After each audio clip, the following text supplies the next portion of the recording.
Queridos hermanos, nos preparamos para el mensaje de hoy que se llama Llamados a la Misión, a cargo del pastor Pedro Arana. Muy buenos días otra vez, con los que ya llegaron. Hemos cantado, los ángeles no son llamados ¿a qué? El mundo de dolor por un mundo de paz.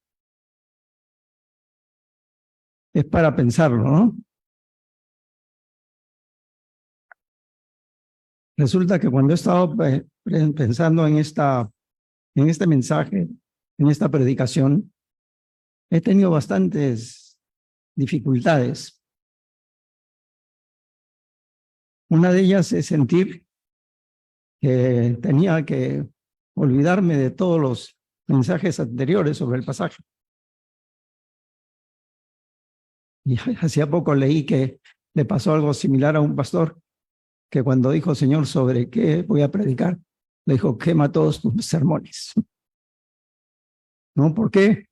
Porque la palabra de Dios es viva y eficaz. Y hay algo que el Señor nos quiera decir en este momento. Bueno, si los ángeles no son llamados a cambiar, tenemos que pensar qué significa eso para nosotros. ¿Qué significa o qué debe esperar la República del Perú de la presencia del cuerpo de Cristo en ella, a través de diferentes expresiones?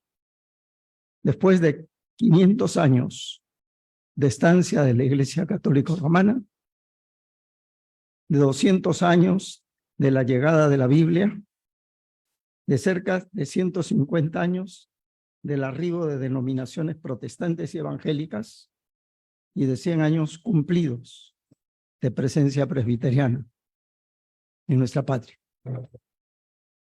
Creo que son preguntas serias y que un pastor tiene que hacerse. Cuando nosotros vemos la realidad nacional, la nación ha sido evangelizada y discipulada. Vayan y hagan discípulos. ¿Ha aprendido el pueblo a adorar al Señor? Es el Salmo, ¿no? Dice, naciones todas, pueblos todos, alaben al Señor. O sea, se espera que el pueblo de Dios enseñe en alguna manera a adorar y alabar a Dios.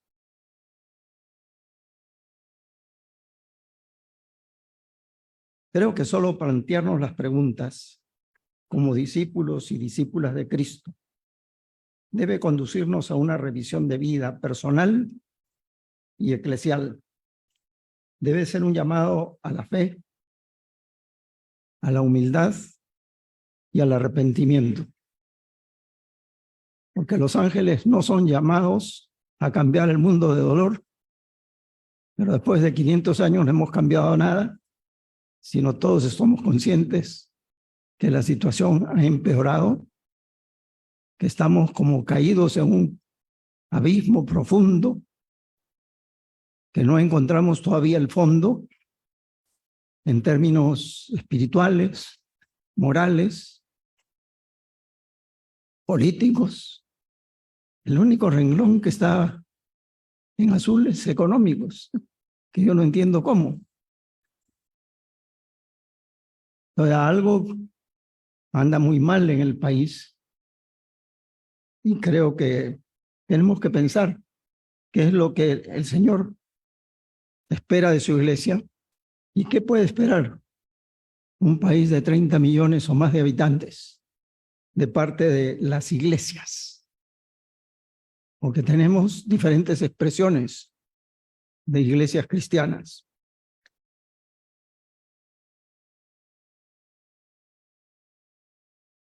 Pero también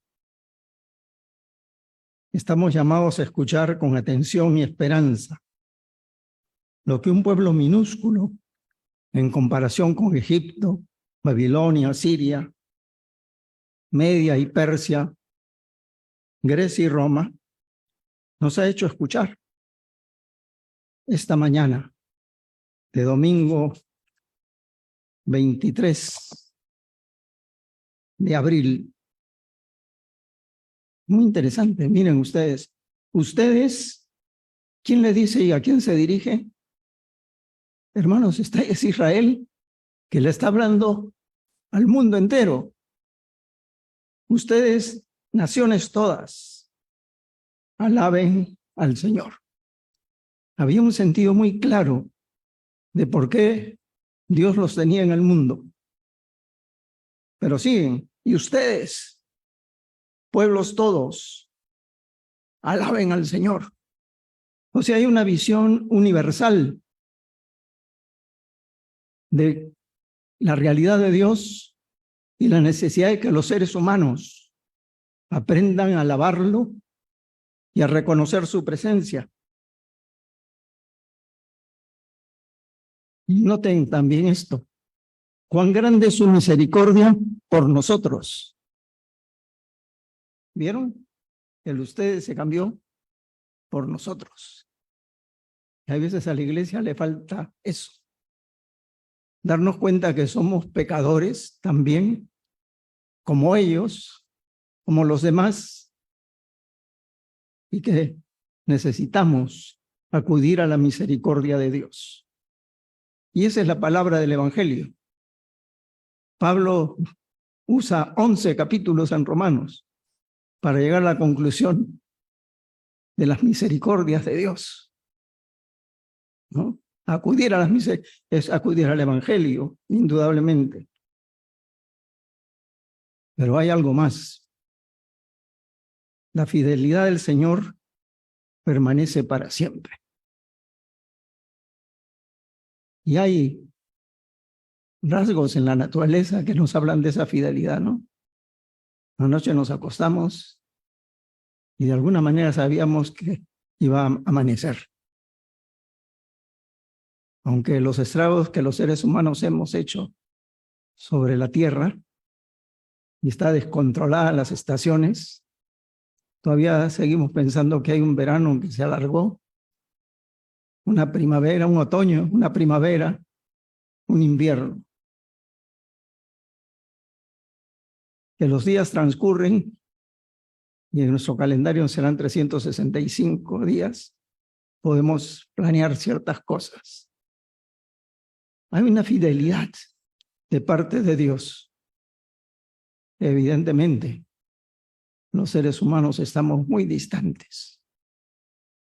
Entonces, lo que hace aquí Israel es llevarlos a todos, ellos y las naciones y los pueblos, a tomar en cuenta la fidelidad del Señor, que permanece para siempre. Los seres humanos cambiamos, los seres humanos podemos empezar bien y terminar mal, pero hay uno que permanece fiel y que pide que ese pueblo suyo también sea fiel.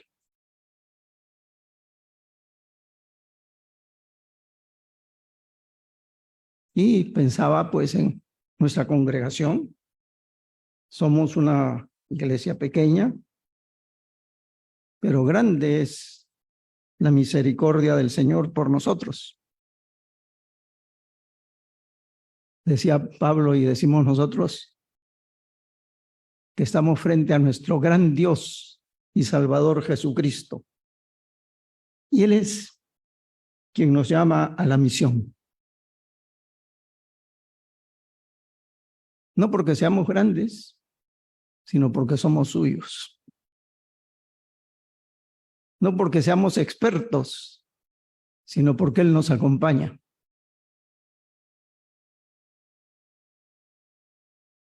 Bueno,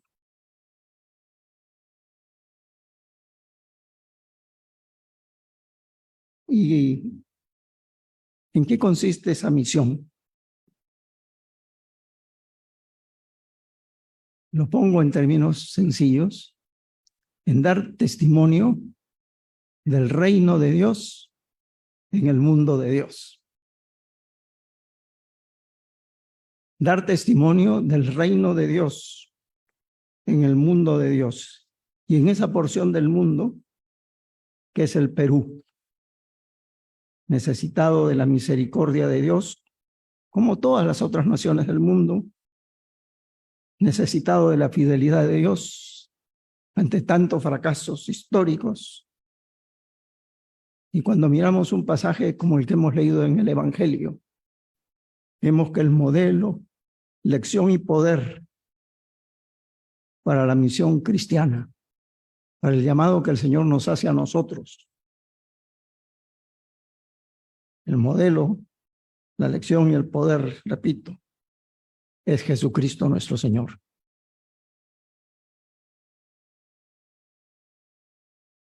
Y hay veces que la iglesia ha pasado mucho en la historia.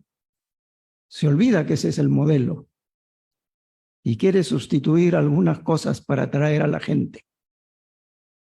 Y cosas que son muy legítimas se convierten en los fines. Por ejemplo, la música. La semana pasada me comentaba una hermana que en una iglesia se han dedicado a comprar instrumentos. Y siempre levantar ofrendas para comprar instrumentos. Pero no se escucha lo que el pueblo canta.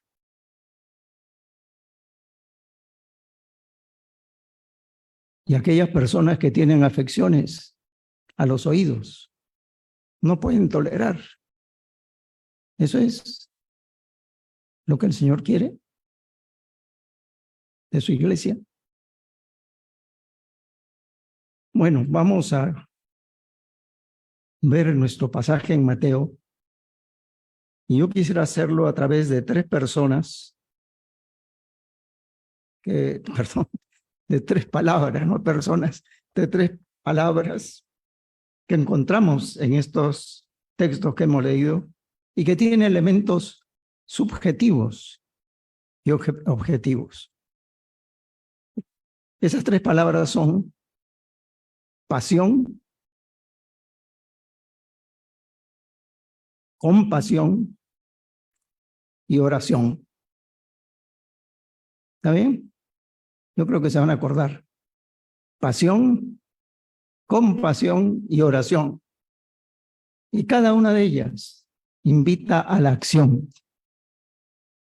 Al comienzo estaba viendo, de repente es el pasaje al final que apunta a la acción. No, cada una de ellas no se cumple si no hay acción.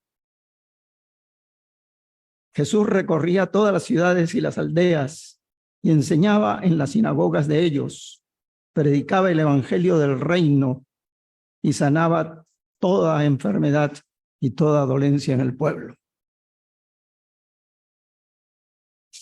Jesús, sabemos y lo hemos dicho antes, es el hombre del Espíritu Santo. Vivió bajo el control completo del Espíritu Santo. Su voluntad era la voluntad de Dios. Él comenzó su misión con la plenitud del Espíritu Santo. En Lucas dice, lleno del Espíritu Santo. Y el pasaje que estamos comentando viene a ser un resumen sobre la misión de pasajes que ya están en el Evangelio. Si ustedes leen del 1 al 4, en el 4 van a encontrar, síganme y yo haré de ustedes pescadores de hombres. Y en los capítulos 5 al 9, esta porción pequeña, que es la que nos sirve para hacer el comentario, es también una invitación o un mandato a la misión. Y es como la conclusión. Y si ustedes recuerdan el sermón de la semana pasada, Mateo también avanza hasta el final y vuelve a hacer otra expresión, vamos a decir, fuerte, y la que la iglesia en todos los años ha tomado como el gran mandamiento a la misión.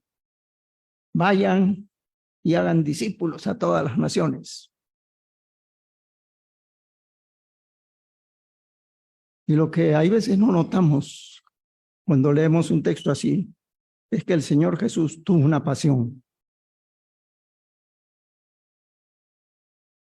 A veces esperamos que la palabra esté explícita en la Biblia para decir, esa es la palabra. Pero ¿saben? Cuando ustedes lean sus Biblias y piensen en la providencia de Dios, ¿han pensado en eso? ¿Han hablado alguna vez de la providencia de Dios? Bueno, es una palabra que no está en la Biblia. Hablamos de la Trinidad y creemos en la Trinidad. Pero la palabra Trinidad no está en la Biblia. Y podría seguir. Y acá tenemos a un Jesús apasionado, pero la palabra no está en la Biblia. El Señor Jesús tenía una pasión. ¿Y cuál era esa pasión? El reino de Dios. Hacer la voluntad de Dios. Que su vida entera esté al servicio de Dios.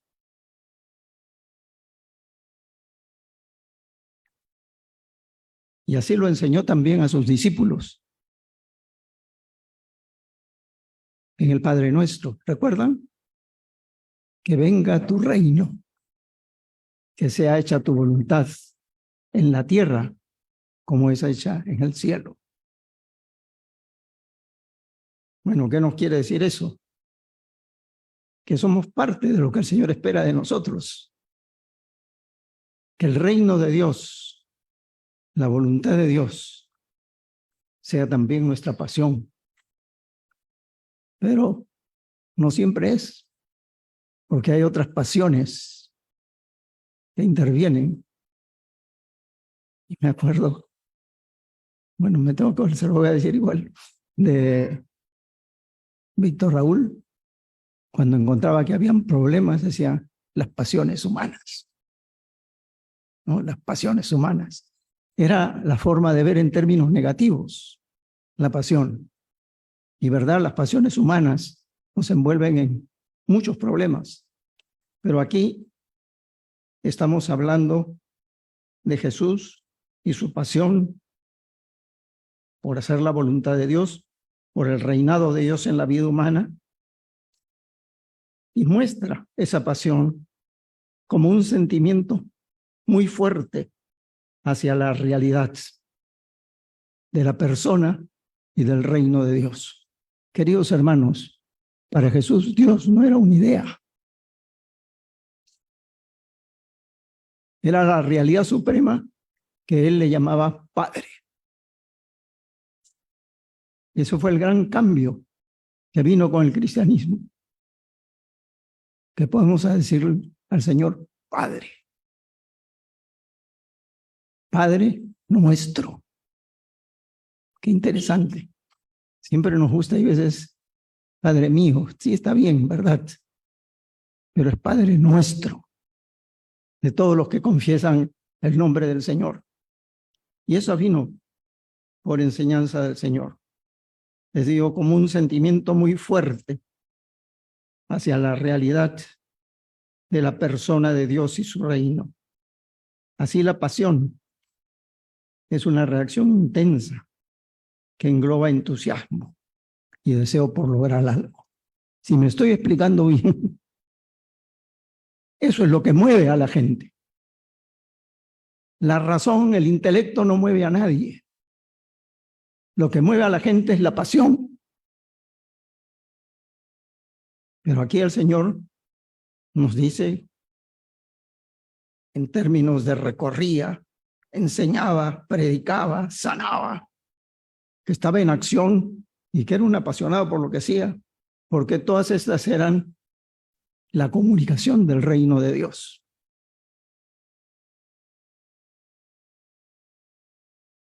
Recorrer no solamente es ir de ciudad en ciudad. Tal vez en este momento tenemos que ir de estamentos en estamentos. Para ponerlo en otra forma, de fronteras en fronteras. ¿Qué es lo que estoy tratando de decir? Que hay una frontera educativa donde hay que dar testimonio del reino de Dios. Hay fronteras sociales que reclaman dar testimonio del reino de Dios. Hay fronteras políticas tan venidas a menos, en la cual se reclama que hay el testimonio del reino de Dios. Y pueden ustedes seguir pensando. Pero hemos hecho del evangelio algo tan religioso que nos olvidamos que el Señor de la historia es Dios. Que lo que esperamos y por lo que luchamos no es por la iglesia misma, porque la iglesia es el instrumento, es la mediadora del reino de Dios. Y eso me parece importante de tenerlo presente. Y entonces la descripción que encontramos aquí es de un joven de 30 años, apasionado por el reino de Dios.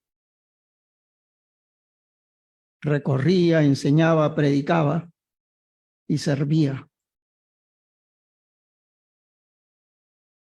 Y lo que lo movía y lo consumía era el reino de Dios. Ahora, queridos hermanos y hermanas, podemos pensar un poco, porque el Señor es modelo. Decía, sí, vamos a recorrer no solo límites geográficos, hay otros límites que recorrer. Yo les mencionaba alguno de ellos, pero también el estar apasionado no quiere decir disparates, ni tener actos de fanatismo, como expresión de que realmente estamos llenos del Espíritu. Hay que tener cuidado, porque miren lo que hacía Jesús. Predicaba algo que viene a usar la razón, que apela al entendimiento, al intelecto, si ustedes quieren, y predicaba, es decir, proclamaba algo que el pueblo podía entender y que los llamaba al arrepentimiento y a la fe. Entonces, el ser apasionado no quiere decir ilusionarnos por hacer de la iglesia farándula. Cada cosa en su lugar. La iglesia no se va a apasionar porque la hagamos pararse, sentarse, porque tengamos muchos instrumentos, porque tengamos un predicador dinámico que los esté entreteniendo. La iglesia se va a apasionar cuando el Espíritu Santo use la palabra de Dios para hacernos ver nuestra situación personal, para mostrarnos cuál es el gran propósito de Dios y para llamarnos humildemente a participar en ese propósito. En el Evangelio de Marcos nos va a decir que Jesús inició su ministerio proclamando el reino de Dios. Cuando ustedes van al primer capítulo de Hechos, pasó 40 días Jesús resucitado enseñándoles del reino de Dios. Y les digo esto porque es impresionante la grandeza de lo que hay que acometer, pero también es impresionante que la iglesia no fue perfecta desde el comienzo. ¿Qué es lo que le quiero decir? Jesús les hablaba, Jesús resucitado por 40 días a los apóstoles, ¿no?, del reino de Dios. Y cuando termina dice, ¿y cuándo vas a restaurar el reino? Para ellos el reino era un reino político, ¿no? Ya querían que lo restauren, que Roma desaparezca, ¿no? El reinado de Dios tiene que ver con la voluntad de Dios. ¿Y dónde está ese reino de Dios? Allí donde se hace la voluntad de Dios. Y la cosa no es tan difícil de entender, pero sí de practicar. Porque solamente donde se hace la voluntad de Dios, ya ahí está el reino de Dios. Y el pasaje nos muestra que Jesús no está solo en ese caminar, apasionado por el reino de Dios. ¿Han notado el texto? Lo acompañan sus colaboradores íntimos, que aprenderán en compañía de él el alcance de la misión,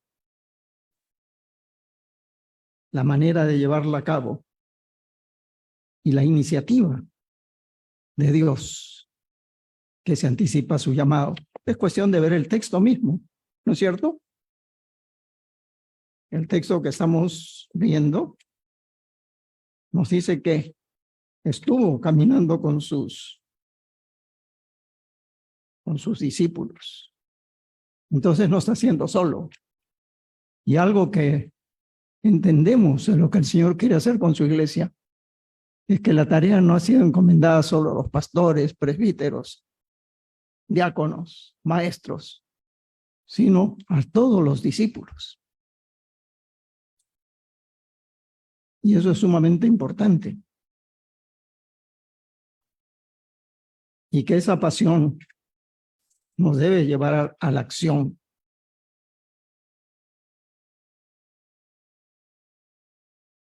Bueno, supongo que aquí, hasta donde hemos avanzado, nadie pensará, bueno, esa es la pasión de Jesucristo, pero yo soy un creyente simple, ¿cómo me toca a mí eso?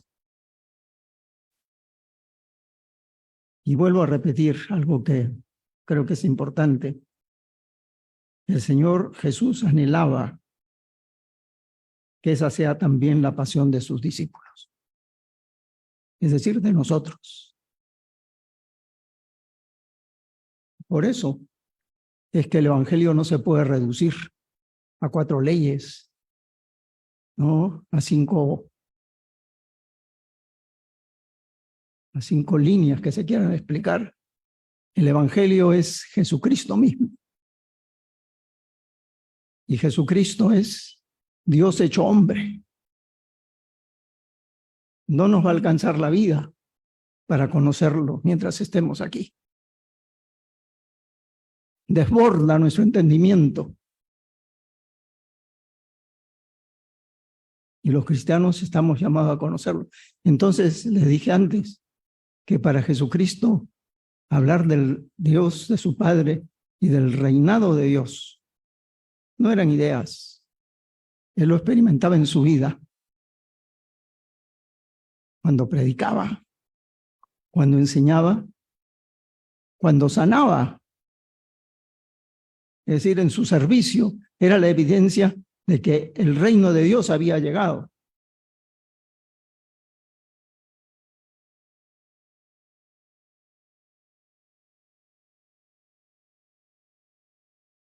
Que venga tu reino, que sea hecha tu voluntad. ¿Dónde? En la tierra, como en el cielo. ¿Pero en la tierra en qué? En las relaciones de sexos, en la vida conyugal, en la vida familiar, en el comercio, en la empresa, en nuestros estudios, en el mercado. Entonces, ese es el llamado del Señor. Busquen primeramente el reino de Dios y su justicia. Y en nuestro país parece que hay que hacerlo escuchar fuerte.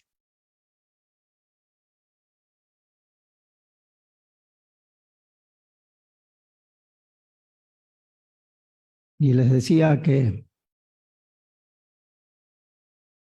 la pasión no es únicamente emoción, porque muchas personas se pueden mover por la emoción de lo ficticio, de lo que no es realidad. Pero estamos hablando de la emoción de lo real, de un Dios que ha obrado en nuestra vida, trayéndonos al arrepentimiento y a la fe, que hemos visto su mano amable y poderosa al mismo tiempo en muchos momentos de nuestra vida, que nos ha sacado de situaciones que no tenían esperanza. Y podríamos repasar. Entonces Dios no es una idea, es la presencia gloriosa de ese Señor con su pueblo, con los suyos.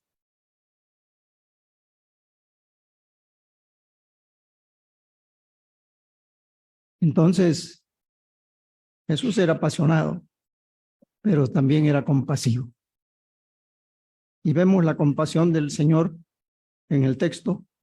Al ver las multitudes, Jesús tuvo compasión de ellas porque estaban desamparadas y dispersas como ovejas sin pastor, maltratadas y abatidas. Lo que me llama la atención es que si ustedes miran el texto con cuidado, dice al ver las multitudes. Ahora, cuando vemos las multitudes, no vemos multitudes llenas de salud, de opulencia, de trabajo. Vemos multitudes que son el símbolo de personas marginales. Miramos pues a Piura, la multitud de personas que se sienten desamparadas. ¿No es cierto? Entonces el Señor tuvo interés por esas multitudes que no tienen los bienes normales que otros han alcanzado. Nos habla de la importancia de ver. Yo me acuerdo que me decían, ojos que no ven, corazón que no siente. Entonces, cuando no estamos viendo lo que está sucediendo,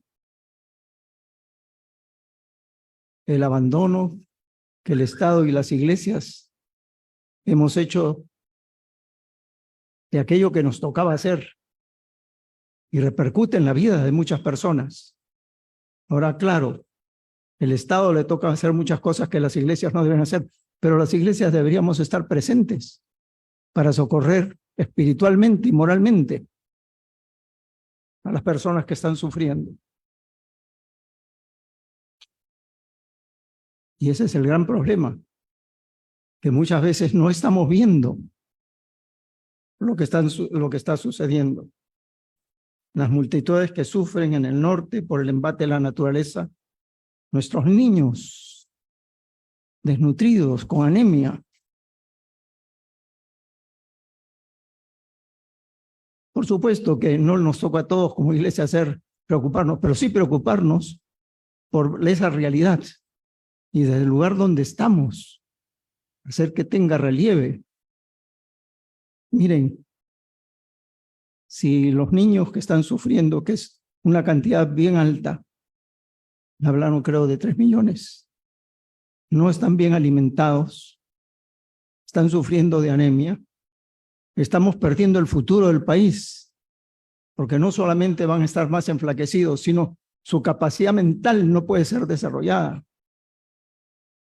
Entonces, hablar de educación, hablar de muchas otras cosas, suenan a cosas vacías, cuando esos niños son los que necesitan la atención del Estado y también de las iglesias.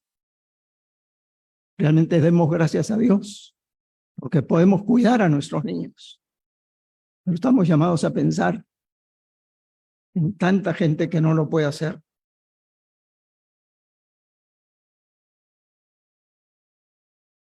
Y también no nos toca, vuelvo a repetir, hacer cosas que el Estado debe hacer. Y damos gracias al Señor por nuestro servicio social, eclesial aquí en la iglesia. Estamos atendiendo a personas con necesidad. Y podemos atender un servicio más grande con misión integral urbano-rural, MISIUR, ¿no? Para poder cuidar de niños. Y hay acciones que se pueden hacer. Damos gracias al Señor por ella. Pero el Señor nos habla de algo más. Por su palabra, porque están describiendo lo que Jesús hacía, ¿no? Vio y tuvo compasión de esas multitudes. Y la palabra que se usa es muy fuerte. Se conmovieron sus entrañas. Es muy fuerte.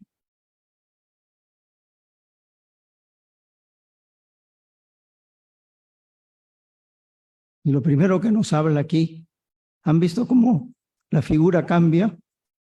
Yo les mencioné al comienzo que la primera parte de la misión es el que me sigue, los haré pescadores de hombres, tiene que ver con los pescados. Ahora, la misión tiene que ver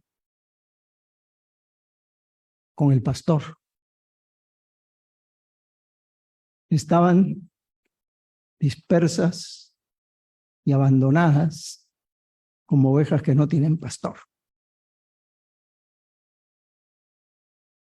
Y lo que necesitamos en el país es un liderazgo compasivo en diferentes estamentos. Ya la política es un desastre completo. Es decir, pensar en banquetes especiales en el Parlamento cuando hay tanta gente que no tiene que comer. Hablar sin pensar, que no como pasto. Hay gente que merece comer pasto en el Perú. ¿Cómo pueden llegar personas así a tener puesto de gobierno? Sin nada de compasión. Solamente querer sacar provecho del Estado.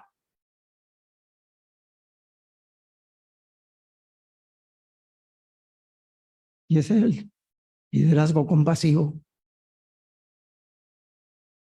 Tiene que ver con el abandono. Y por eso pienso que este pasaje no solamente se está refiriendo a las personas pobres o marginales, sin duda que están ahí, porque hay abandonos que le tocan a todo el género humano.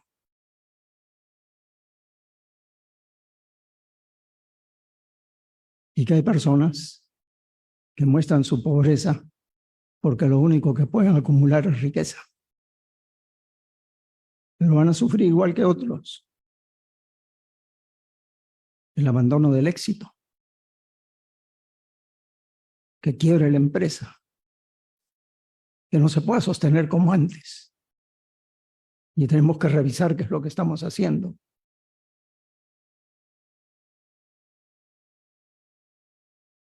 El abandono de la salud. No, la salud nos abandona y no importa si tenemos o no tenemos dinero, si tenemos seguro o no tenemos seguro. A la hora que nos toca partir dejándolo todo. El abandono de la familia seguirá siendo doloroso. Que hayan desertores de familia, tanto hombres como mujeres.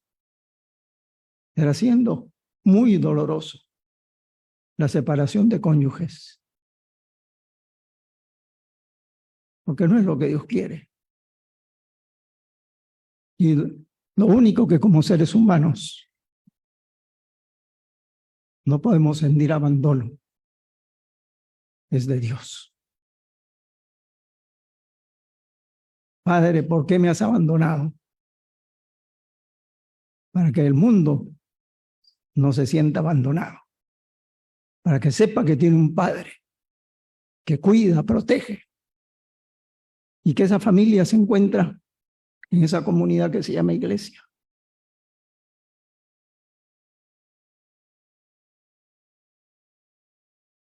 Puede hacer que los hombres abandonen a Dios, pero Dios no nos abandona jamás.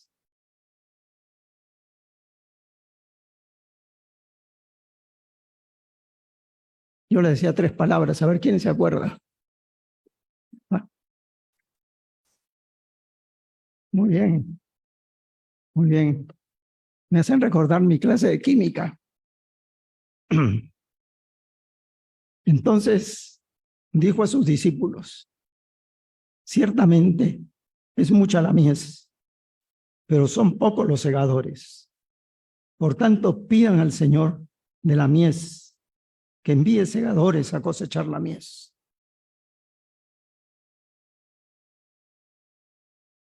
¿Qué piensan ustedes? ¿Los discípulos oraron o no oraron? ¿Le pidieron o no le pidieron a Dios? Me gusta el sermón conversado. Ahí dice claramente, ¿no? Por tanto, pidan al Señor de la mies que envíe segadores a cosechar la mies. Les recuerdo otra vez que él estaba con los 11, que había recorrido todo con los 11. Perdón, 12, todavía eran 12. ¿Qué hicieron ellos? ¿Obedecieron al Señor o no obedecieron? Es obvio que si estaba el Señor mostrando todo lo que había mostrado en ese recorrido, le dice: pidan al Señor, envíe obreros a su mies. Yo creo que pidieron. Y creo que también que ellos recibieron la respuesta. Y creo otra cosa más, que orar es peligroso. ¿Han visto? No tengo. Por tanto, pidan al Señor de la mies que envíe segadores a cosechar la mies. Jesús reunió a sus 12 discípulos y les dio poder para expulsar a los espíritus impuros y sanar toda autoridad y toda dolencia. Es peligroso orar porque tú puedes ser, como ellos fueron, parte de la respuesta o la respuesta misma. Es decir, el Evangelio nos compromete y cuando nosotros oramos, estamos pidiendo al Señor que nos dé una respuesta. Y la respuesta puede ser tú mismo. La iglesia no tiene los diáconos que necesitan. ¿Y por qué no puedo ser yo? El profeta dijo: heme aquí, envíame a mí. Voy a haber personas que digan: heme aquí, envía a mi hermana fulana de tal. Es otra manera de orar, ¿no? Pero no, el Señor nos da un lugar. Pero también han notado, el Señor envía y dota. Es decir, le da los dones para hacer la tarea. Les dio poder para expulsar a los espíritus impuros y sanar toda dolencia y toda enfermedad. La iglesia, el cuerpo de Cristo, la comunidad del Espíritu Santo, ha recibido los dones de Dios para hacer la tarea. No todos tenemos los mismos dones, pero por lo menos hay un don que tenemos. ¿Lo estamos usando?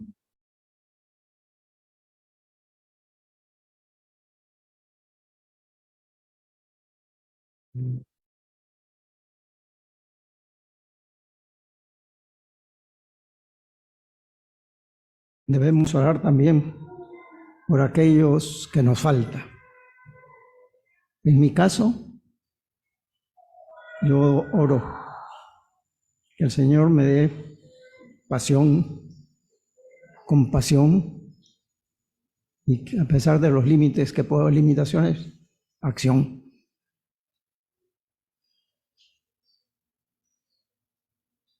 ¿Qué debe esperar el Perú de la Iglesia presbiteriana? ¿Qué debe esperar? Que sea leal al Señor en su adoración, que invite a otras personas para adorar a Dios. Que el culto no es entretenimiento, es adoración a Dios. Que seamos leales en enseñar el Evangelio, en predicar el Evangelio. No todos lo van a hacer del púlpito, pero sí podemos compartirlo de persona a persona.